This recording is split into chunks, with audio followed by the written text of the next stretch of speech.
Dress में फरिश्ता अपना dress वहीं छोड़कर पहुंच जाता हूँ वापस अपने घर में।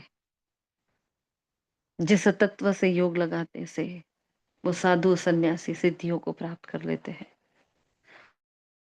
उस ब्रह्म महातत्व में मीठा बाबा विराजमान है। जिस तत्व की इतनी महिमा है, सोचे उसको बनाने वाले की कितनी महिमा, कितना पावर, कितनी शक्ति है यहाँ। जिस घर की चाबी सिर्फ मेरे पास है, उस घर को खोलकर बैठा है वो। उसकी ट्रेमेंडस पावर मुझ में समाकर चारों ओर आत्मविश्वास बनकर फैल रही है। आ जाओ ना मीठे बाबा,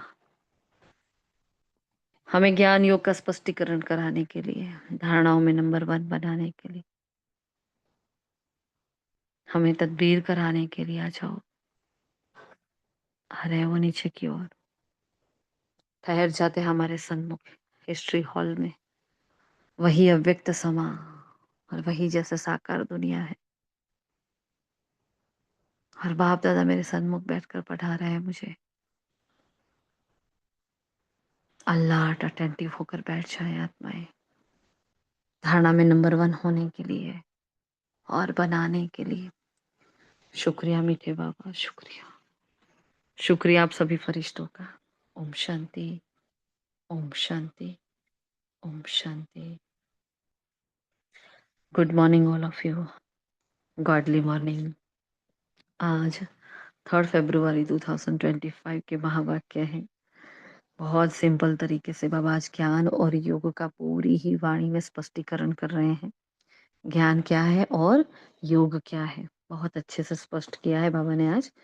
और बाबा ने कहा आत्मा रूपी ज्योति में ज्ञान योग का ध्रुत डालो तो ज्योत जली रहेगी, है ना। ज्ञान योग का कॉन्ट्रैक्ट अच्छी रीति समझना है और पूरी मुरली में कॉन्ट्रैक्ट से समझाया है बाबा ने, है ना। तो हम सभी देखेंगे, फिर हम संडे के महावाक्य भी देखेंगे क्या कह रहे हैं बाबा आज। तो बाबा ने आज मुख्य पॉइंट्स कौन से बताए, फटाफट बताएं सभी।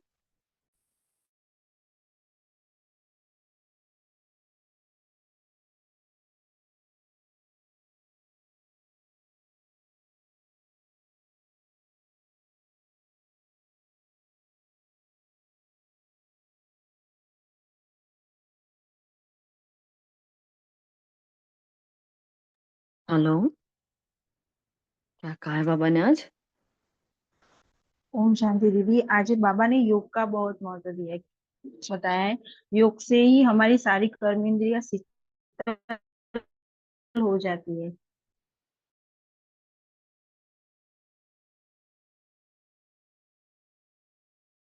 और इतनी सारी बातें बताई बाबा ने आज। ओम शांति दीदी। बाबा ने आज ये कहा है ना कि याद याद में बच्चे कच्चे रहते हैं। आज बाबा ने बोला है कि याद ठहरती नहीं है बच्चों को।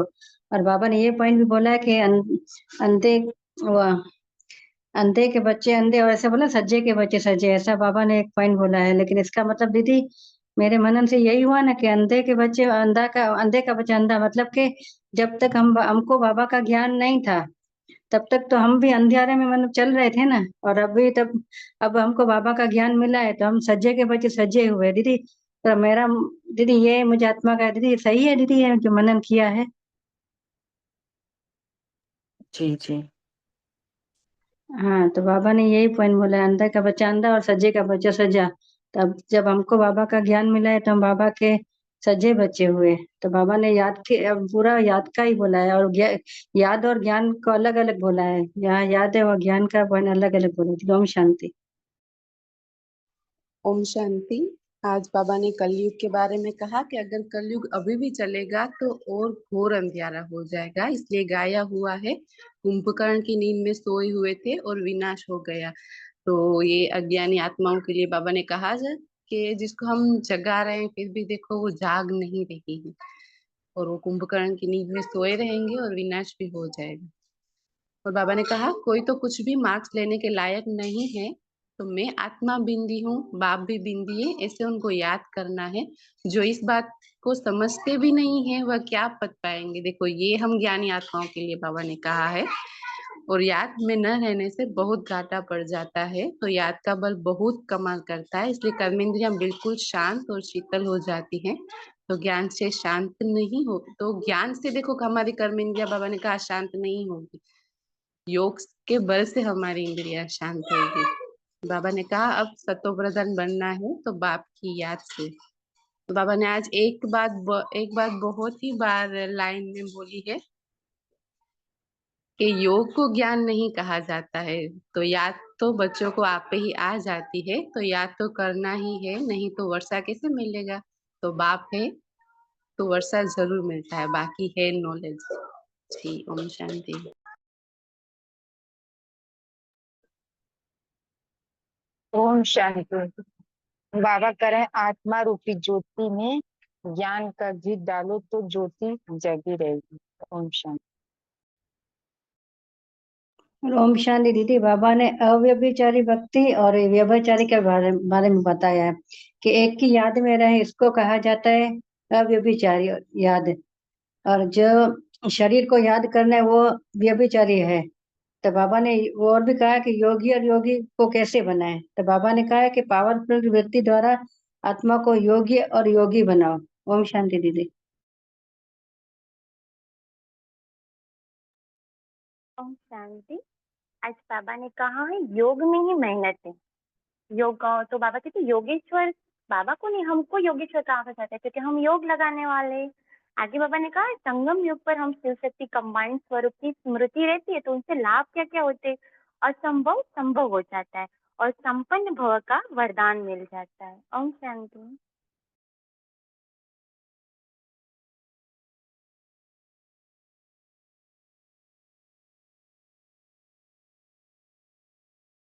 ओम शांति। आज बाबा ने वरदान दिया है कि कंबाइंड स्वरूप की स्मृति द्वारा श्रेष्ठ स्थिति की सीट पर सेट रहने से रहने वाले सदा संपन्न भव। तो दीदी आज ये वरदान पढ़ के बहुत खुश हो रहे थे, क्योंकि दीदी हमने 21 दिवस की जो भट्ठी ली है ना, उसमें एक मैं आत्मा मास्टर सर्वशक्तिवान हूँ, मैं शिव शक्ति कंबाइन हूँ।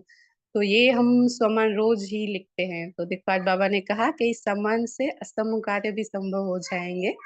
तो यही सर्वश्रेष्ठ स्वरूप है, तो इस स्वरूप में स्थित रहने से संपन्न भव का वरदान मिल जाता है। तो दीदी जिस दिन बाबा ये लिखवा रहे थे तो हमारे सामने बहुत ही सारे स्वमान आ रहे हैं कि मैं शिव शक्ति कंबाइन हूँ, मैं परम पवित्र पूज्य आत्मा हूँ। तो दीदी बाबा मैं कौन सा सम्मान मीन्स चूज करूँ। तो पता नहीं कैसे बाबा ने ये स्वमान मुझसे लिखा दिया कि मैं शिव शक्ति कंबाइन हूँ।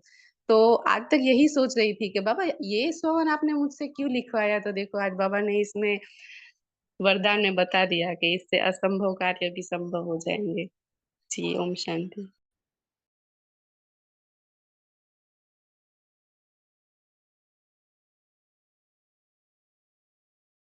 ओम शांति। याद में न रहने से बहुत घाटा पड़ जाता है। याद का बल बहुत कमाल करता है। कर्मेंद्रिया बिल्कुल शांत और शीतल हो जाती है। ज्ञान से शांति नहीं होगी, योग बल से शांति होगी। ओम शांति।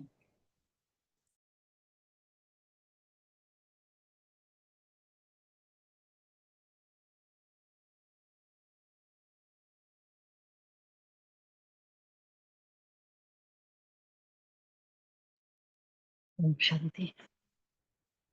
वो आज बाबा ने जो मेन पॉइंट डिस्कस किया है ना, हार्ट ऑफ द मुरली क्या है आज का,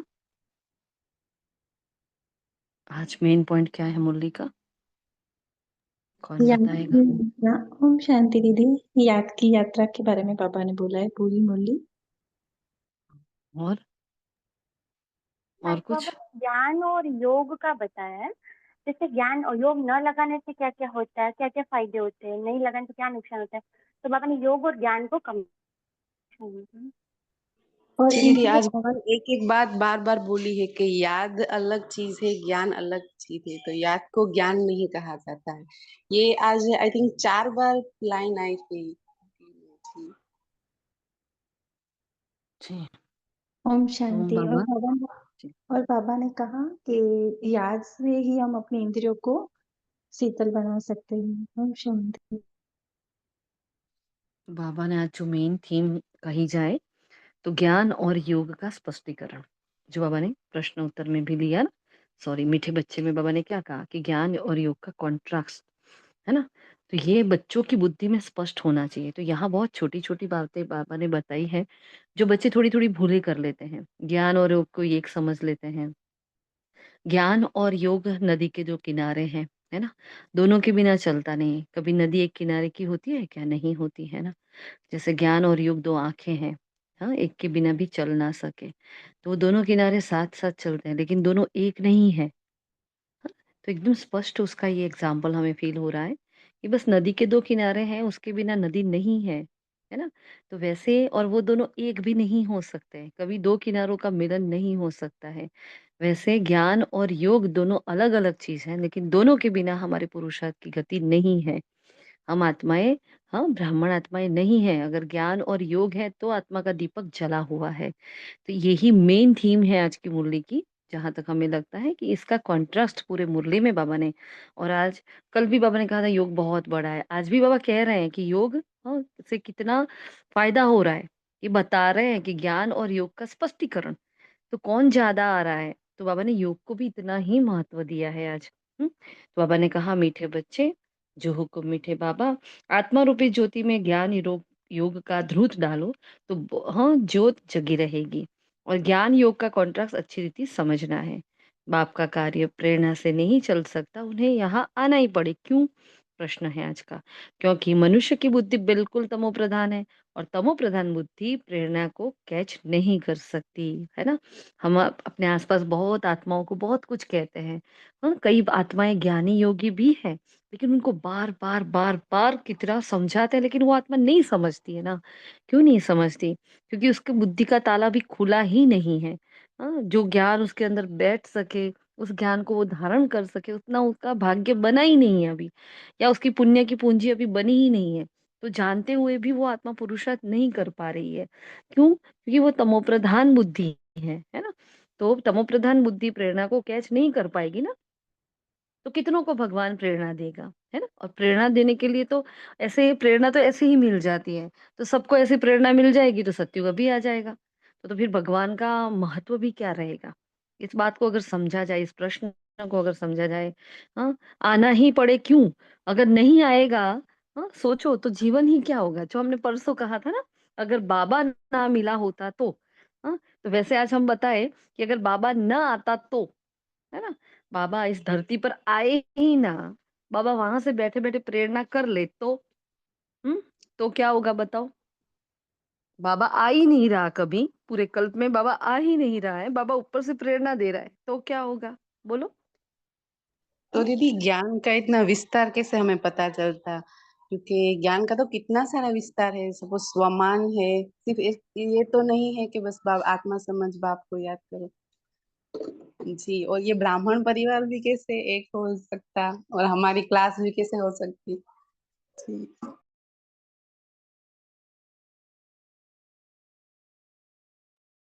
जी, और बाबा इस धरती पर आ ही नहीं रहा, बोलो अब क्या? सोचो, ऐसी नहीं सोचने वाली बात भी सोचो, बाबा आ ही नहीं रहा, ऊपर से प्रेरणा कर रहा है बैठे बैठे। हाँ बच्चे, आप आत्मा हो और याद करो। जी। ना तो बाबा की प्रेरणा हम कैच कर सकते, ना इतनी हम में ताकत थी, तमो प्रधान बुद्धि थी, और ना ही सत्युग आता, क्योंकि सतो प्रधान ही नहीं बने तो सत्युग कहाँ से आता। और धीरे धीरे ऐसे ही घोर कलयुग बढ़ता ही रहता, ना संगम होता, ना आत्मा परमात्मा का मिलन होता, न अतीन्द्रिय सुख होता, न ब्राह्मण परिवार होता, न डायमंड होता डायमंड होता, न मधुबन होता, न काफी कुछ जैसे संगम ही नहीं होता, और ना ब्राह्मण परिवार होता, ना निस्वार्थ प्यार, काफी कुछ भी नहीं होगा। सत्युग ही नहीं आएगा। दिन ब दिन कलयुग बढ़ता ही जाता। ओम शांति। ओम शांति दीदी। हमारे में परिवर्तन भी नहीं होते। ओम शांति। फिर जैसे बाबा जी सब भक्ति करते रहते तो फिर भक्ति का ही पाठ चलता रहता, ज्ञान का पाठ ही नहीं होता, क्योंकि बाबा आते तभी ज्ञान का पाठ स्टार्ट होता है। ओम शांति।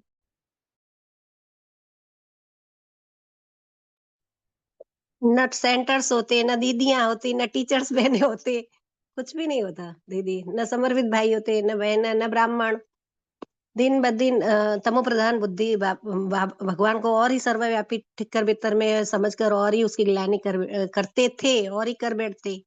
दिन ब दिन आत्मा तमो प्रधान होती जाती, कलयुग और ही बढ़ता जाता दिन ब दिन। शांति।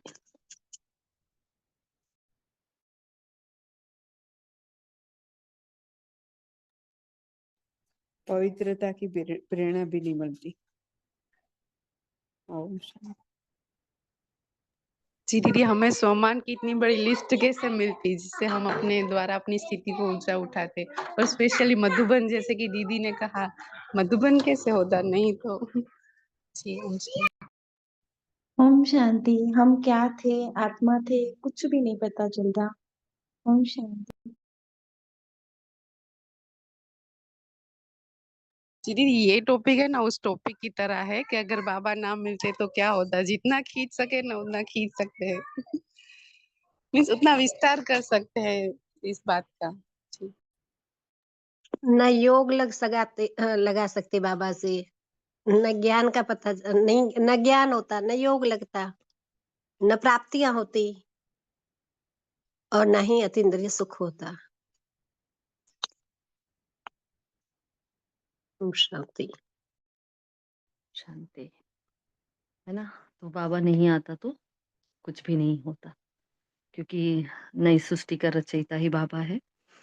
हम बच्चों को रचने वाला भी बाबा ही है। बाबा नहीं तो कुछ भी नहीं है। एक मिनट, आप कंटिन्यू करें जरा।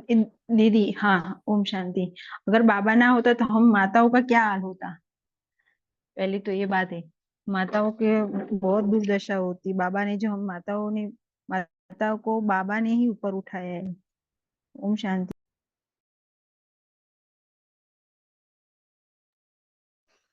बिल्कुल, है ना। पैरों की जुत्ती समझा जाता था। शिव के मंदिर में शिवलिंग को टच भी नहीं करने देते थे, है ना। कैसे कैसे जीवन माताओं ने निकाला है, सबको पता ही है। इतिहास भी हमने पढ़ा है और हमने ये सहन भी किया है सबने, है ना। तो बाबा नहीं होता तो कुछ भी नहीं होता। तो इसलिए बाबा कभी प्रेरणा नहीं देता, बाबा को आना ही पड़ता है ना। और गीत बजाए छोड़ भी दे आकाश सिंहासन, फिर आकाश तत्व में तुम रहते हो, बाप रहता है ब्रह्म तत्व में, है ना। तो गायन है ना, अंधे की औलाद अंधे और सच्चे की औलाद सच्चे, है ना। सज्जे मतलब कौन? तो जो ईश्वरीय बुद्धि वाले होते हैं ना, उसको सज्जे जो यूज किया है। तो सज्जे बच्चे कहते हैं जिसके अंदर ईश्वरीय बुद्धि है, जो ज्ञान नेत्रवान आत्माएं होती हैं। तो हम ऐसे बच्चे हैं बाबा के। पहले हम भी कैसे थे? अंधे थे, है ना। हम भी भक्ति में भटक रहे थे, अभी हम ईश्वरीय बुद्धि वाले हो गए।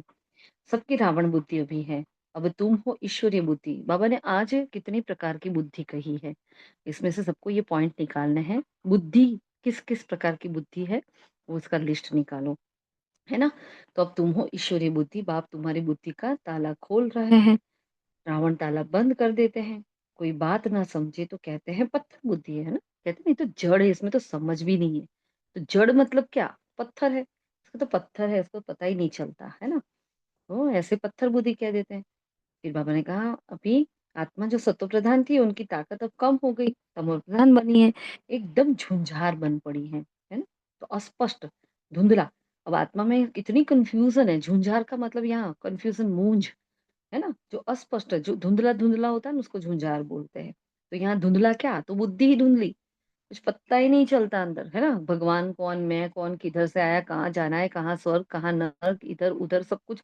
अब देखो तो कितनी भ्रांतियां है भक्ति में। जब हमारी बुद्धि में ज्ञान स्पष्ट हुआ तो पता चला कितनी अंधकार में है आत्माएं, है ना। ये करो तो ये हो जाएगा, इस देवी माँ की पूजा करो तो ये, और इस देवी के नहीं गए तो पैर नहीं छुए तो ये हो जाएगा। इतना डर से भी आत्माएं, इतना हो रहा है, चलो, है ना, ये प्रसाद चढ़ाओ, इधर जाओ, आज अमावस्या है, कल पूनम है, कल ये है वो है, आज ये तिथि कल वो तिथि। मतलब इतना इतना बहुत बड़ा खतरनाक का चाल है ये, है ना। ये सबसे बड़ा माया का प्रपंच जो कहा जाता है, ये भक्ति का चाल, है ना। वैसे भक्ति हमने बहुत की है, लेकिन ये है ना जाल है, एक में से निकल के दूसरे में, ये भूल भुलैया का खेल है। एक में से निकलते हैं दूसरे में जाते हैं। ज्योतिष के पास जाओ, नहीं हुआ तो भुवो के पास जाओ, भुवो से नहीं होता तीसरे भुवो के पास जाओ, है ना। मतलब इतना इतना करती है आत्माएं सुख के लिए, शांति के लिए, लेकिन वो नहीं मिल रही है उनको। इसलिए क्या है, भटकन है ना, इसलिए कहा झुंझार बुद्धि। तो अभी तुम मनुष्यों सेंसिबल की बुद्धि बलि हो। चढ़ा देते हैं माता को खुश करने के लिए, इतने हद तक ऐसे तमो प्रधानता है। वही तो, ये भी नहीं सोचते कि कोई माँ बच्चे की बलि कैसे ले सकती है ना। कोई माँ बच्चे की बलि से खुश हो सकती है क्या? नहीं। मतलब भारत की तो जो तमो प्रधानता की क्या बात करें, अभी तो भारत कई हद तक सुधर गया है, लेकिन जो हम इतिहास हम बच्चों को पढ़ाते हैं, हम देखते हैं मतलब बच्ची का पैदा होना, उसको दूध में डाल देना, है ना। छोटी छोटी बच्चियां विधवा होती हैं तो पूरी जिंदगी उसकी काल कोठरी में निकलती थी, मतलब कोई इसका मुख नहीं देखता था। कैसे मतलब इतने खतरनाक कृत्य हुए ना, मतलब जिसकी कोई हद ही नहीं है।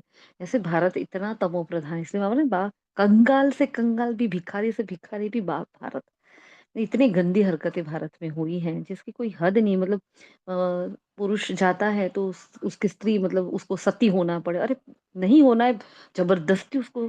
सोचो, कोई जिंदा आत्मा है, कोई जिंदा शरीर है ना, उस आत्मा को आग में, जलती हुई आग में बिठाना, यार कितनी खतरनाक बात है ना। हम सोचते हैं तो भी रोंगटे खड़े हो जाते हैं, लेकिन ये हमारे भारत में काफी टाइम तक रहा, है ना। कितना रहा ये सब। तो इतना रूह कांप जाती है कि अरे बाप रे, ऐसा काशी कलवट खाना, अरे ऐसे मरने से थोड़ी भगवान मिलता है। बहुत खतरनाक खेल जो भारत में हुए ना, सच्ची। इसलिए बाबा कहा ना, भारत की भूमि सबसे श्रेष्ठ भूमि भी है, सबसे खतरनाक कंगाल भूमि भी यही है। बहुत खतरनाक काम जो यहाँ हुए ना, वो विश्व में कहीं नहीं हुए, कहीं भी नहीं हुए।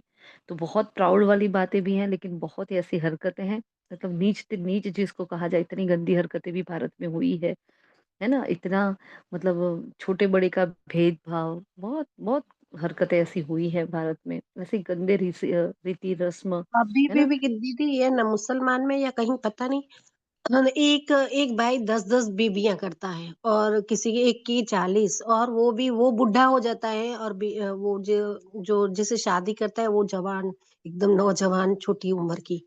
कितना वो, हम्म। वो स्वीकार करना कोई इजी बात नहीं होती है उस टाइम में। फिर भी हाँ कहीं में होता है ऐसे अन्याय। हाँ, होता है ना। और उनका तो एक एजेंडा है कि भाई पॉपुलेशन बढ़ानी है, मुसलमानों की पॉपुलेशन बढ़ानी है, इसलिए वो सब कुछ कर रहे हैं। अभी उनका वो एजेंडा चल रहा है ना, कि उनको मेजोरिटी पब्लिक बढ़ानी है, तो ये सब कर रहे हैं। लेकिन ये क्या है, वो आत्माएं भी ना हिंदू ना मुसलमान, आत्मा तो आत्मा है। तो वो भी आत्माएं बेचारी भटक ही रही है। अब कुरान में भी इतनी स्पष्ट भाषा में लिखा है, कयामत का समय आ रहा है, सब कुछ आ गया है, तो भी नहीं। कुरान पढ़ रहे हैं, नमाज पढ़ रहे हैं, फिर भी नहीं समझ रहे। और यहाँ मंदिरों में जा रहे हैं, सब कुछ पूजा पाठ कर रहे हैं, तो भी नहीं। हिंदू मुसलमान सिख ईसाई सब इतना भटक रहे हैं, क्या हालत है खस्ता, है ना। तब भगवान को नहीं आना पड़ेगा क्या? अगर नहीं आएगा तो ये सब कैसे निकलेगा? इसलिए बाबा को आना पड़ा। इसलिए वो झुंझार बुद्धि, है ना। और हम बच्चे क्या बन गए, हमें ज्ञान मिल गया तो हम सेंसिबल बुद्धि बन गए हैं, है ना। तो बाबा ने कहा तुम सेंसिबल बुद्धि बनते हो, और मैं तुमको स्वच्छ बुद्धि बनाता हूँ, ज्ञान धृत डालता हूँ। अगर हमें ज्ञान नहीं मिलता तो हम भी कैसे थे, ऐसे ही थे ना। इसी भीड़ में तो मच रहे थे, है ना। तो ये इतिहास जब हो रहा था तब हम नहीं थे, हम भी वही थे। कभी हमारी भी बलि चढ़ी होगी, कभी हम भी सती बने होंगे, हमारे साथ भी कुछ कुछ हुआ होगा, नहीं हुआ होगा क्या? हम सभी भी वहां थे, है ना। तो ये सब हम थे, अभी नहीं है, है ना। अभी बाबा मिल गए हैं, तो इतनी बातों में भी बाबा को इतना थैंक यू कहा। बाबा पुरुषार्थ तो चलो सेकेंडरी थिंग है, जो हो रहा है नहीं हो रहा है, लेकिन आपने हमें चुन लिया ना, इस भटकन से आपने जो बचाया ना, मतलब इतना शुक्रिया करे ना, मतलब हम क्या दे सके बाबा को। इसलिए हम तो सदा कहते बाबा हर जन्म आपका, हम तो भूल जाने वाले हैं बाबा को, फिर भी बाबा हर जन्म में आपके हूँ, हर जन्म में आपको अर्पण कर रही हूँ। मैं भटकूंगी, मैं गिरूंगी, मैं इधर जाऊंगी, लेकिन फिर भी मैं आज जब मुझे स्मृति है तो मैं आपकी हूँ। आज मैं अपने आप को आपको अर्पण करती हूँ। इसलिए जितना हो सके श्रीमत का पालन करना है, क्योंकि बाबा जो करता है ना, उसके शुक्रिया के सामने हम कुछ भी नहीं कर रहे हैं, कुछ भी नहीं। सोचो, उसको खाली याद करना है आत्मा समझकर। उसमें भी बाबा ने आज हमें रिजल्ट जो दी, बिल्कुल जीरो दी है। बाबा ने आज बताया है कि बच्चे बिल्कुल याद नहीं करते। मतलब सोच लो, हमें लगता है हमारा बहुत अच्छा पुरुषार्थ, हमारी सेवाएं बहुत अच्छी चल रही है, हमारी धारणाएं बहुत, नहीं, उसने तो जीरो कर दिया, है ना। मतलब अभी बहुत कुछ बाकी है करना। तो ऐसे मीठे प्यारे बाबा की, बाबा ने कहा ऐसे बाप पर कितना लव होना चाहिए, नहीं। रोज कहते हैं बाबा, ऐसे यार बाप को कोई भूलता है क्या? मतलब सोचो बाबा को कैसा फील होता होगा जब बच्चा कहता है बाबा मैं आपको भूल जाती हूँ। तो बाबा ने कहा लौकिक बाप को जो देह छोड़कर चले गए 10-10 15 साल हो गए, 20 साल हो गए, उनको आज भी याद कर रहे हैं, उनको सकाश दे रहे हैं, है ना? और जो बाप आया है पारलौकिक बाप सामने है, साक्षात है, मेरे पास खड़ा है, उसको मैं याद नहीं कर रही हूँ। उसको याद करके उस लौकिक बाप को मैं आज सकाश दे रही हूँ। क्या मतलब, है ना? तो ये भी कैसी विडंबना है कि ऐसे भगवान को बच्चे भूल जाते हैं, मिलने के बाद भी। देखो भटकने वाले भक्ति में भटक रहे, लेकिन हम तो इतने इससे भी गए गुजरे हो गए, जो बाबा को रोज हमें कहना पड़ता है आत्मा समझकर याद करो। तो ये फील, ये महसूसता आनी चाहिए हमारे अंदर, है ना?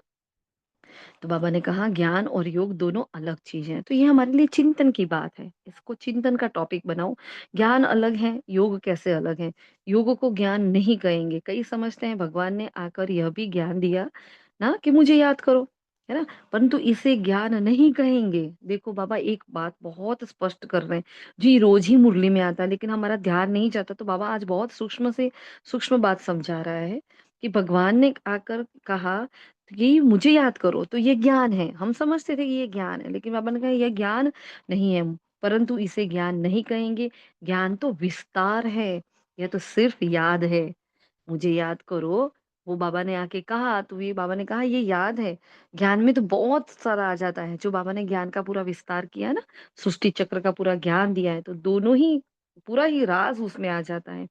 इसको ज्ञान नहीं कहा जाता, ज्ञान तो है नॉलेज। मैं तुम्हारा बाप हूँ, मेरे से ही योग लगाओ, याद करो, तुम बच्चे तो हो ही ना। तो याद को ज्ञान नहीं कहा जाता। इस वर्ड को बाबा ने कितनी सारी बार, 3-4 बार नहीं, बहुत सारी बात बाबा ने ये बताया कि ज्ञान और योग अलग है, याद को ज्ञान नहीं कहा जाता है ना? ज्ञान को याद नहीं कहा जाता, कितनी बार कहा है बाबा ने। ये तो बाप डायरेक्शन देते हैं, इनको योग कहा जाता है ना? ज्ञान है सृष्टि का, सृष्टि पा कैसे फिरता है, सृष्टि पा कैसे फिरता है, मतलब पा लेना मतलब क्या? तो यहाँ पा का क्या मतलब है, किसी को पता है? ज्ञान है सृष्टि पा, है ना, कैसे फिरता है, तो उसकी नॉलेज, इसका मतलब क्या होता है, बताएगा कोई?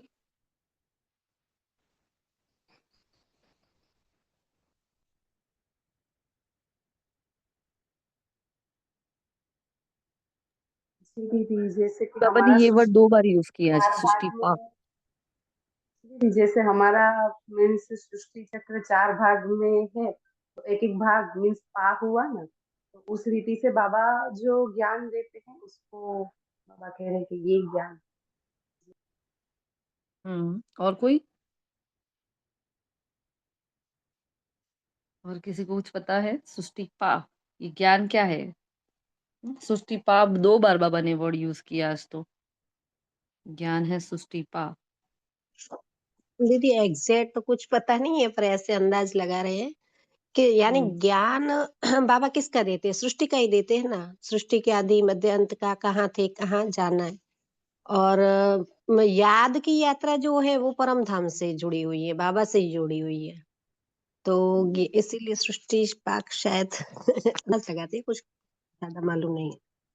हम्म मतलब हमने डिक्शनरी में देखा ये पा वर्ड, पहले तो ऐसा हुआ अभी प्रिंटिंग मिस्टेक्स होगी, है ना? फिर देखा तो नहीं है प्रिंटिंग मिस्टेक्स नहीं है, बाबा ने 2 बार इस वर्ड को यूज किया है, पा, सृष्टि पा। तो उसमें तो एक तो है पा लेना, है ना? एक तो पा हमारे लेना। सिंध में जो क्वार्टर होता है ना, तो हम बोलते हैं क्वार्टरली, तो उसमें पा भाग बोलते हैं, तो इस हाँ हिसाब से समझ भी गई बाबा मैं। कभी कभी शब्द हम्म बोलते हैं ना। हम्म।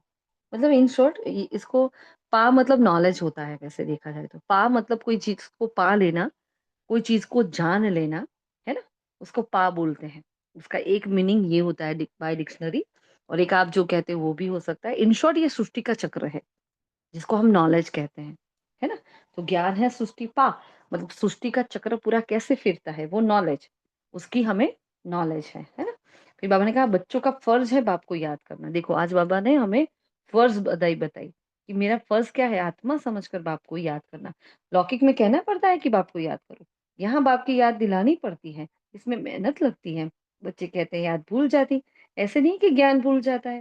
हाँ ज्ञान भूलता है कभी नहीं, याद में ही माया के तूफान बहुत आते हैं। बल ज्ञान से कोई बहुत तीखे हैं, मुरली बहुत अच्छी चलाते हैं, परंतु बाबा पूछते याद का चार्ट निकालो, कितना समय याद करते हो, है ना? कल कितनी सारी आत्माओं ने चार्ट नहीं दिया है, क्यों नहीं दिया है महान आत्माओं? हाँ, चार्ट क्यों नहीं दिया आप लोगों ने? तो देखो आज बाबा ने कंप्लेन की है ना, नहीं देते हैं बाबा को बच्चे। दिया होगा आपने ओरली, ऐसा तो नहीं है यहाँ कोई बच्चा कि भाई बाबा को चार्ट ना दे और ऐसे ही सो जाए, ऐसा तो एक भी बच्चा मुझे नहीं लगता कि हमारे क्लास में है ना। लेकिन सबके साथ में संगठन में दो, क्योंकि संगठन का बल तो बढ़ाना है ना। हम संगठन में जुड़े हैं तो हमारी क्या सेवा रहेगी, हमारी फर्ज अदाई क्या रहेगी जब संगठन में है। तो हम पूरे संगठन के बीच में अपना पुरुषार्थ रख रहे हैं, तो वो भी एक हिम्मत वाला काम है। निर्भय होकर, है ना, बेशर्म होकर, मतलब कोई शर्म नहीं रखते, कोई संकोच नहीं, कोई पर्दा नहीं है। भाई मेरे और आपके बीच में कोई पर्दा नहीं है, मैं जो है वो लिख रही हूँ ना, तो वो भी एक हिम्मत चाहिए ना। तो हम सब साथ में रोज साथ में हम पुरुषार्थ कर रहे हैं, तो हमारे बीच में काहे का पर्दा, है ना। नहीं हुआ तो नहीं हुआ, हुआ तो हुआ, इट्स ओके ना, लिखो ना, क्या फर्क पड़ता है। हाँ? क्योंकि अगर जानेंगे कोई पढ़ता नहीं है, लेकिन अगर पढ़ता है, चलो पढ़ भी लिया, क्या फर्क पड़ता है। हम तो बाबा को चार्ट दे रहे हैं ना सबको। देखा आज लिस्ट कितना कम लिस्ट है, होमवर्क वालों का लिस्ट भी इतना कम, चार्ट वालों का लिस्ट भी इतना कम है ना। वरना वैसे 12-15 तो हमारे हो ही जाते हैं मिनिमम मिनिमम। तो लेकिन आज से सब चार्ट देना है ना। देखो बाबा ने आज याद किया ना, चार्ट याद का चार्ट निकालो, कितना समय याद करते हो। तो बाबा को याद का चार्ट यथार्थ रीति बनाकर दिखाओ। और ये चार्ट में जो इंक्लूड किए हुए ना पॉइंट्स, वो बाबा ने अमृत वेले जो बताए थे, अगले दिन की मुरली में भी बाबा ने जो बताया, तो बाबा हमें फील हुआ कि नहीं ऐसे ऐसे भी हमें एक तो नवीनता भी है, और जितना हम आगे बढ़ेंगे हमारा पुरुषार्थ और सूक्ष्म होना चाहिए कि नहीं होना चाहिए, है ना। अब जो वही का वही चार्ट थोड़ा फॉलो करते रहेंगे, हमें थोड़ा और गहराई में जाना पड़ेगा। अब सागर की गहराई में कैसे जाएंगे? जब तक मैं आत्मा खुद को नहीं जानती हूँ, तब तक मैं सागर की गहराई में नहीं जान पाऊंगी ना। तो उस खुद को जानने के लिए मुझे चार्ट देना बहुत ज़रूरी है। और चार्ट के पॉइंट अमृत वेले ही पढ़ लो। हम खुद भी पढ़ते हैं, हम बनाते हैं ना, फिर भी हम खुद पढ़ते हैं, अच्छा आज ये चार्ट देना है, आज हमने अमृत वेला पहले ये पढ़ा, अच्छा मुझे आज उठते ही पढ़ा, अच्छा इतनी-इतनी बातों का चार्ट देना है, तो क्या होगा पूरा दिन अटेंशन रहता है, अच्छा ये, अच्छा पाप और पुण्य, तो फिर क्या चलेगा चिंतन, अच्छा पाप क्या आएगा, पुण्य क्या होगा, एक-एक लाइन खाली आप पढ़ोगे ना, तो भी आपका पुरुषार्थ बहुत अच्छा होने वाला है। क्योंकि एक-एक लाइन पढ़कर जब हम लिखते हैं, फिर पूरा दिन वो अटेंशन, अच्छा ये तो पाप के खाते में जाएगा, अच्छा ये तो पुण्य में जाएगा, है ना? तो एक-एक बहुत बात मतलब बाबा की बताई हुई है, हमारा घर का तो कुछ है ही नहीं ना कि हमारी बुद्धि है। हाँ, तो भगवान की बुद्धि से ही बना है। हम तो सिर्फ़ एक मीडियम हैं आप तक पहुँचाने के, है ना? तो सबको ये चार्ट फ़ॉलो करना है। अभी पढ़ लेना, क्लास पूरी हो ना फिर पढ़ना, फिर उस पर पूरा दिन अटेंशन रखना। 2% भी होता है, 1% भी होता है, लेकिन 2, है ना? वो हिम्मत रखो चार्ट देने की, ठीक है? ऐसा चार्ट नहीं मिलेगा कहीं भी आपको। है ना? हमने देखा जो सेंटेंस में जो चार्ट आता है ना, अमृत वेला किया, ये किया, ट्रैफिक कंट्रोल किया, 15 मिनट, 45 मिनट, कितना योग किया, मतलब हमने देखा, जो आया है ना वो, तो वो भी देखा, लेकिन ऐसा चार्ट कोई नहीं देगा आपको। ये मिल रहा है तो हमारा ये हम सबका ये भाग्य है कि बाबा हमसे ये करवा रहा है। हम सभी से बाबा एक्स्ट्रा पुरुषार्थ करा रहा है, तो बाबा हमें उच्च पद देना चाहता है। इसको पॉजिटिव वे में लो। ऐसा नहीं सोचो लंबा है, इधर कुछ नहीं सोचो, बस देते जाओ, है ना? कितना पुरुषार्थ आगे बढ़ेगा हमारा उससे, ठीक है? जिन्होंने नहीं दिया आज से देंगे, हाँ? कुछ प्रॉब्लम हो तो बता देना, ठीक है? तो बाबा ने कहा बाबा को याद का चार्ट यथातिथि बनाकर दिखाओ। याद की ही बात मुख्य है पावन बनने की बात, इसमें ही माया के विघ्न पड़ते हैं। फिर बाबा ने रिजल्ट बताई, है ना। शिव भगवान उवाच ऐसे लिखा आज बाबा ने। शिव भगवान उवाच, याद में सब बहुत कच्चे हैं। हम सब गए याद में। हाँ, हमारे 25 में से कितने मार्क्स होंगे? एक मुरली में बाबा ने कहा था 5% बच्चे याद करते, खाली 5%। एक बार बाबा ने कहा था मैं जब सुबह अमृत वेला बैठता हूँ तो वतन में तो बहुत कम बच्चे होते हैं। मतलब हम क्या कर रहे होते हैं? हम ना साकार जगत में होते हैं, ना ऊपर मूल जगत में होते हैं, हम बीच में लटक रहे होते हैं। ऐसा है क्या? हाँ, तो देखो भगवान कह रहा है कि बिल्कुल ही कच्चे बच्चे हैं, मतलब हम इसको एक्सेप्ट करें। हाँ, याद में सब बहुत कच्चे हैं, तो अपनी याद का बल बढ़ाना है। 3-4 दिन पहले योग योग बल वाली जो मुरली चली थी ना, उसमें बाबा ने योग बल की कमाल बताई थी, पता है? उस पर हमें डिस्कशन किया था। क्या कहा था उसमें? हाँ, देखो तो उसमें क्या कहा था बाबा ने, कोई देखकर बताए अगर याद नहीं हो तो? बाबा ने कहा अच्छे अच्छे बच्चे जो मुरली बहुत अच्छी चलाते हैं परंतु याद में बिल्कुल कमजोर है, योग से विकर्म विनाश होता है, कर्मेंद्रिय शीतल शांत हो सकती है। ये भी पॉइंट बाबा ने 4-5 बार बताई है, कर्मेंद्रिय शांत और शीतल हो जाती है। एक बाप के सिवाय और कोई भी याद ना आए, कोई की देह भी याद ना आए, ज्ञान जो मिलता है वो आत्मा में रहना चाहिए। बाप है योगेश्वर जो याद सिखलाते हैं। वास्तव में ईश्वर को योगेश्वर नहीं कहेंगे, तुम योगेश्वर हो। पहले कहा योगेश्वर, इससे पहले भी बाबा ने कई बार अपने आप को योगेश्वर टाइटल कहा है, लेकिन आज बाबा क्या और स्पष्टीकरण कर रहे हैं कि असल में योगेश्वर तो तुम हो, है ना। यहाँ आकर जो पाप करते हैं वह तो और ही 100 गुना दंड खा जाएंगे, और ही सजा खाएंगे। ज्ञान की टिक टिक तो बहुत करते हैं, मतलब देखो हम सब क्या कर रहे हैं, अभी ज्ञान की टिक टिक कर रहे हैं। अब किसी का योग कितना होगा, किसी का कितना होगा, है ना। तो ज्ञान की टिक टिक तो बहुत करते हैं, योग बिल्कुल ही नहीं है, जिस कारण पाप भस्म नहीं होते हैं, कच्चे ही रह जाते हैं। इसलिए सच्ची सच्ची माला 8 की बनी है ना। 9 रत्न गाए हुए 108 नहीं। देखो यहाँ बाबा वो राज बता रहे हैं, बहुत कच्चे रह जाते, सिर्फ 8 हो गए ना वही पक्के वाले होंगे, है ना। इसलिए बाबा ने एक बात भी कही कि जो नापास होता है तो वो क्या बनता है, हाँ, श्री राम और सीता बन जाता है। उसके धनुष का निशान बताया है। तो हर एक की अपनी अपनी तकदीर है। कोई तो स्कॉलरशिप ले लेते हैं, कोई फेल हो जाते हैं, और जो फेल होता है वो त्रेता में जाता है। यह है गीता पाठशाला है ना। कोई तो कुछ भी मार्क्स लेने लायक नहीं है। देखो अपने आप को चेक करना आज कहाँ कितनी। तो ये भी पॉइंट है ना, ज्ञान योग धारणा सेवा 4 सब्जेक्ट में हमने कितना किया, ये ज्ञान योग धारणा सेवा की पॉइंट भी उसमें है ना। तो वो हमें चेक करनी है कि कहाँ कहाँ। हाँ, और एक सब्जेक्ट के 25 मार्क्स समझना, 25 25 25 25। तो ज्ञान में 25 में से आज मेरी कितनी कमाई हुई, योग में 25 में से कितने मिल रहे हैं, धारणा में कितने मिल रहे हैं, और सेवा में कितने मिल रहे हैं। ऐसे खुद को वो चार्ट देना है बाबा को, है ना। फिर बाबा ने कहा मैं आत्मा बिंदी हूँ, बाप भी बिंदी है, ऐसे उनको याद करना है। कैसे याद करना है बाबा को, मैं बिंदी बाबा बिंदी। तो जो इस बात को समझते भी नहीं है वह क्या पद पाएंगे। इतनी छोटी बात आत्मा समझकर बाप को याद करना, इतना भी नहीं समझ पाते तो बाबा ने कहा क्या है पद पाएंगे। हाँ, याद में न रहने के कारण बहुत घाटा पड़ता है, याद का बल बहुत कमाल करता है, कर्मेंद्रिय बिल्कुल शांत शीतल हो जाती है, ज्ञान से नहीं होती। मनुष्य जो कुछ भी बोलते हैं सब कुछ झूठ बोलते हैं। जो योग में मस्त है ना वही उच्च पद पाते पाएंगे, है ना। उसकी ही कर्मेंद्रिय शीतल होती है, देह सहित सब कुछ भूल देही अभिमानी बनो। हाँ, तो उठते बैठते समझो ये शरीर अब तो छोड़ना है। बार बार आज आज क्या करोगे, उठते बैठते बार बार क्या करेंगे, बस अब घर जाना है, इस शरीर को छोड़ना है, अब घर जाना है, इस शरीर को छोड़ना है, अब घर जाना है। ठीक है, ये आज का हमारा अभ्यास रहेगा। बाप को ज्ञान का सागर कहते हैं, योग का सागर नहीं, है ना। याद ना किया तो वर्षा कैसे लेंगे। शरीर का भान छोड़ने के लिए याद चाहिए, important, very very important line. बहुत सिंपल लेकिन बहुत इंपॉर्टेंट। शरीर का भान छोड़ना है तो क्या करो, अपने को आत्मा समझकर याद करो। इसमें ज्ञान की बात ही नहीं है। जास्ती याद सिखलाती, हाँ, सिखलानी है। फिर एक है, एक की याद रहे तो है अव्यभिचारी याद, और याद से भूल। अच्छा, सॉरी, हमें अपनी हैंडराइटिंग नहीं समझ में आ रही। हाँ, तो शरीर को भूल भी हमें क्या बनना है, अशरीरी बनना है।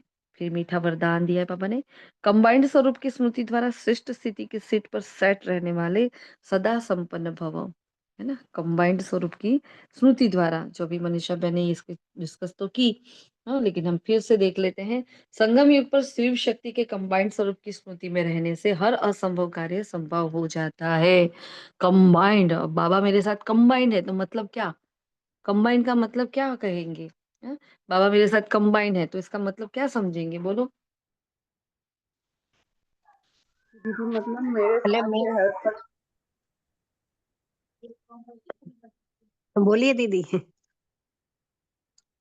हाँ, यही कहा मीन्स कंबाइन मीन्स बाबा हर पल हर बात में, हर मीन्स कार्य में मेरे साथ है, हर मुश्किल में।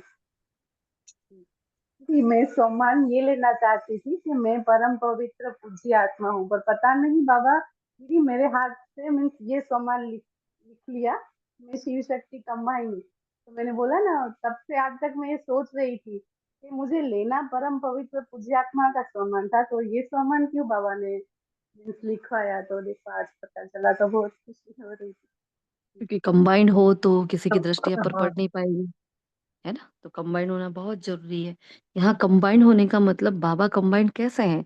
तो हर कदम में, हर कर्म में बाबा की श्रीमत पर चल रही हूँ मैं। मेरा हर कदम बाबा की श्रीमत पर है, तब बाबा मेरे साथ कंबाइंड है। ऐसा नहीं बस वो लाइट माइट आ रही है और मेरे साथ लाइट चल रही है, ठीक है वो योग का अभ्यास है करो। लेकिन जब हम हर कर्म करते हैं, कैसे देखते हैं, उठते हैं, चलते बैठते हैं, हर कर्म बाप समान हो, वो होता है हमारा कंबाइंड स्वरूप, है ना? तो बाबा ने कहा यही सर्वश्रेष्ठ स्वरूप है, इस स्वरूप में स्थित रहने से संपन्न भव का वरदान मिल जाता है। बाप दादा सभी बच्चों को सदा सुखदायी स्थिति की सीट देते हैं। कैसी? सदा सुखदायी स्थिति। कितनी मस्त बात है। सदा इसी सीट पर सेट रहो तो अतीन्द्रिय सुख के झूले में झूलते रहेंगे। सिर्फ विस्मृति के संस्कार समाप्त करो, है ना? स्लोगन है पावरफुल वृत्ति द्वारा आत्माओं को योग्य और योगी बनाओ। अपनी पावरफुल वृत्ति द्वारा आत्माओं को योग्य और योगी बनाओ। और व्यक्ति शरा है एक मत का वातावरण तब बनेगा जब समाने की शक्ति होगी। तो भिन्नता को समाओ, तब आपस में एकता के समीप आएंगे और सर्व के आगे दृष्टांत रूप बनेंगे। ब्राह्मण परिवार की विशेषता है अनेक होते भी एक। तो यह एकता का वाइब्रेशन सारे विश्व में एक धर्म, एक राज्य की स्थापना करेगा। इसलिए विशेष अटेंशन देकर भिन्नता को मिटाकर एकता लानी है। हर बात में एकता लानी है, क्योंकि इस बार की थीम ही क्या है? एकता, एकांत प्रिय, एकता और एकाग्रता, ये थीम है ना। तो हर पॉइंट ऐसी मिलेगी जो हमें हमारी एकता बढ़ाए, हमारी यूनिटी को बढ़ाए। तो यूनिटी कैसे बढ़ती है? संगठन के बल से। अगर कोई भी चीज में आप कमजोर पड़ रहे हो, आ जाओ संगठन में, बैठ जाओ। हाँ, मुरली याद नहीं है, संगठन में आ जाओ। योग नहीं लग रहा है, संगठन में आ जाओ। ऐसा ऐसा नहीं कि ऑनलाइन है इसलिए क्या आना, नहीं।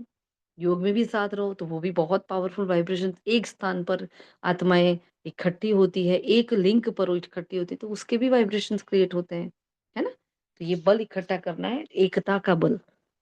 पांचों ही उंगलियां अलग अलग होती है लेकिन मिलकर पंजा बन जाती है। तो हम वो पंजा है। हाँ, हम वो मुक्का बन जाते हैं माया के मुंह पर, रावण के मुंह पर। ठीक है। तो ये थे आज के महावाक्य, जिसमें बाबा ने ज्ञान और योग को अलग अलग स्पष्टीकरण करके बताया है। आज का सम्मान है, मैं दृष्टांत स्वरूप हूँ। दृष्टांत का मतलब मैं एग्जाम्पल, मैं सैंपल हाउस हूँ बाबा के घर का। तो सब मेरा एग्जाम्पल रहे, देखो ये कर सकते हैं तो हम भी कर सकते हैं। तो हर आत्मा यहाँ बाबा के घर में क्या है? सैंपल हाउस है, दृष्टांत स्वरूप है। सब मुझे देखें और उसको योग करना आ जाए, मुझे देखे और उसको ज्ञान की गहराई में जाना आ जाए, वो धारणाओं में नंबर 1 बन जाए, वो सेवाओं में यूज़ होने लगे। हर आत्मा मुझे देखकर सीख रही है ना? मैं विश्व की स्टेज पर हूँ, मैं दृष्टांत रूप आत्मा हूँ, बस उसका पूरा दिन चिंतन चलता रहे। ठीक है जी? अच्छा, ओम शांति। शुक्रिया मीठे बाबा का, और आप सभी का भी शुक्रिया। किसी का कोई प्रश्न नहीं ना? जी क्लियर दीदी, हो गया ना? इसमें बाबा ने कहा ना कि विस्मृति के संस्कार समाप्त करो। मीन्स कौन से? बाबा की याद के? बाबा को भूल जाते हैं, वो विस्मृति। आत्मा को भूल जाते हैं, वो विस्मृति। सृष्टि चक्र का ज्ञान भूल जाते हैं, वो विस्मृति। अब सृष्टि चक्र कैसे भूलते हैं? वैसे तो नॉलेज है, अंदर भरी पड़ी है, भरे हैं नॉलेज से तो। लेकिन जब मैं आत्मा कर्म में आती तो मैं भूल जाती हूँ, अरे मैं तो देवी थी, है ना? मैं ही वो सत्युग की सर्वोच्च आत्मा थी, तो मैं ऐसा कर्म कैसे कर सकती हूँ? सपोज क्रोध आ गया ना, हाँ, चिड़चिड़ापन आता है। तो कल हम सोच रहे थे कि हमारा वो थोड़ा चिड़चिड़ापन आ रहा था, तो हमने सोचा अरे देवी देवता थोड़ी ऐसे चिढ़ते होंगे, जैसे हमारे अंदर चिढ़ मचती है तो वैसे उनके अंदर थोड़ी होती होगी। कभी देखा देवी देवताओं का मुख ऐसा? तो हम खुद पर ही हंस रहे थे, देख वो देख कैसे होते हैं देवी देवता, तू कैसी थी और आज तू कैसी हो गई है ना? तो हर कर्म में मैं देखूं इसको, है ना? वो विस्मृत हो गया है, मुझे वो दिव्यता मेरी विस्मृत हो गई है। तो जब मैं सुदर्शन चक्र घुमा रही हूँ, तो मुझे ये याद रखना है, इसलिए तो बार-बार हम सुदर्शन चक्र घुमाते हैं ना। क्यों फिराते हैं वो चक्र? क्योंकि मुझे अपना वो स्वरूप देखना है। बार-बार अपने आप को पूज्य देखना है। अरे पूज्य देवी और विकारी काम में यूज़ हो सकती है क्या? नहीं। उस देवी की जड़ मूर्ति को देखकर भी किसी भक्त के मन में कोई गंदा विचार नहीं आ सकता। उस देवी को चैतन्य में कोई छू सकता है क्या? नो। समझ रहे हो? ये ज़रूरी है, ये विस्मृत हो जाता है, इसलिए मैंपन आ जाता है। मेरे पति, मेरी धारणा, मेरी ये पवित्रता काहे की अपनी? वो तो मर चुके हैं ना, वो पहले वाली मनीषा तो मर चुकी है, अब है तो नई मनीषा है। वो किसी की पत्नी, माँ नहीं है वो तो बाबा की बच्ची है। वो तो उसका तन तो अब बाबा का हो गया है, उसका तन तो अब मंदिर हो गया है। कैसे कोई छू सकता है उसको? है ना? ऐसे। ठीक है जी? और दीदी कुछ? एक हँसी की बात है, जैसे वो बोलते हैं ना देवी देवता के सामने ऐसी परिस्थिति भी तो नहीं आती है। लेकिन ये भी कहा है ना बाबा ने कि जितने हथौड़े खाते हैं ना, ऐसी मूरत सुंदर बनती है। वो उसका नाक अच्छा बनाना है, उसकी आँखें सुंदर बनानी है, तो कितने हथौड़े लगे होंगे। तो ये परिस्थिति रूपी हथौड़े नहीं बनेंगे, तो हम तो वो है ना मंदिर के देखो एक ही संगमरमर का पत्थर होता है, जिससे स्टेप्स बनते हैं, जिससे सीढ़ियाँ बनती है। और वही संगमरमर का पत्थर है, जिससे मूरत बनती है। तो जिसने पुरुषार्थ नहीं किया वो सीढ़ियों में है और जिसने हथौड़े खाए हैं वो मंदिर में है जिसकी पूजा हो रही है ना? जब भी याद आए ना ऐसे अपने आप को समझाओ, हथौड़े नहीं खाएंगे तब तक, हैमरिंग नहीं होगा तब तक मूर्ति कैसे तैयार होगी? हाँ, कैसे हम दर्शनीय मूर्त बनेंगे? नहीं बन पाएंगे ना। तो हम दर्शनीय मूर्त आत्मा, कितनी अच्छी बात बाबा ने संडे को कही थी, जो मेन थीम थी वो ले लेते हैं। बाबा को चाहिए बाबा का हर बच्चा दर्शनीय मूर्त बने, उसके चेहरे चलन से हाँ वो दर्शनीय मूर्त करे, मतलब भगवान प्रत्यक्ष हो जिसको देखकर। ठीक है जी। अच्छा, और कोई? अच्छा जी, चलो, शुक्रिया बाबा का, और आप सभी का भी शुक्रिया। ओम शांति।